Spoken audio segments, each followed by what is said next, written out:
नमस्कार। कभी सोचा है कि एक छोटी सी कविता में भी एक पूरी कहानी छिपी हो सकती है।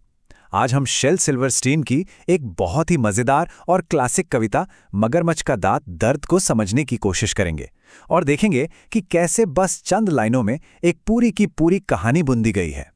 अब देखिए, ये कविता है तो बस कुछ ही पंक्तियों की, लेकिन इसमें एक शुरुआत है, एक मिडिल है और एक जबरदस्त एंड भी है। मतलब एक पूरी कहानी। तो चलिए देखते हैं कि सिल्वरस्टीन ने आखिर ये जादू किया कैसे।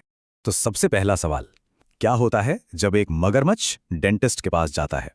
सोचकर ही थोड़ा अजीब, थोड़ा डरावना सा लगता है ना? और यही सवाल हमें सीधा कहानी के बीचों बीच ले जाता है। देखिए, किसी भी अच्छी कहानी की शुरुआत कैसे होती है? हमें किरदारों से मिलाया जाता है और बताया जाता है कि भाई प्रॉब्लम क्या है। और ये कविता तो हमें सीधे एक्शन में ही ले आती है। तो सबसे पहले हमारी मुलाकात होती है डेंटिस्ट से, और वो एक बहुत ही सीधा सा सवाल पूछता है, जैसा कोई भी डेंटिस्ट पूछेगा। सब कुछ एकदम नॉर्मल लगता है, कम से कम अभी के लिए तो। और फिर एंट्री होती है हमारे मरीज की, एक मगरमच्छ, और उसकी प्रॉब्लम, एक भयानक दर्द।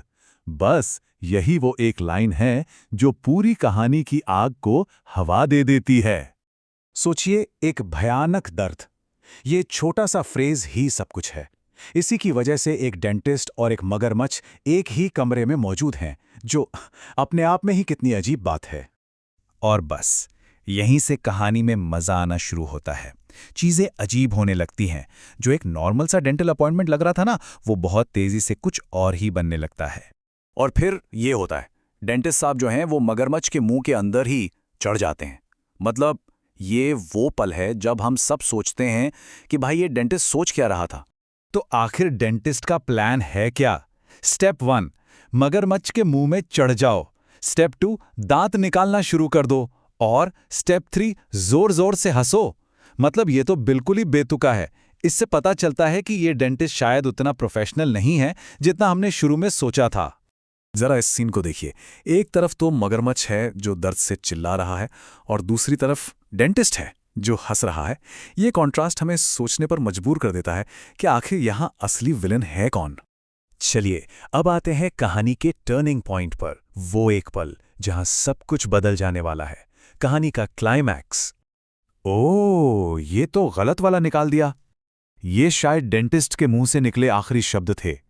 वो एक जानलेवा गलती जो सब कुछ बदलने वाली थी। खचाक, बस एक शब्द। लेकिन ये एक शब्द वो सब कुछ कह देता है जो हमें जानना है। ये एकदम तेज है, फाइनल है, और यही है कहानी का क्लाइमैक्स।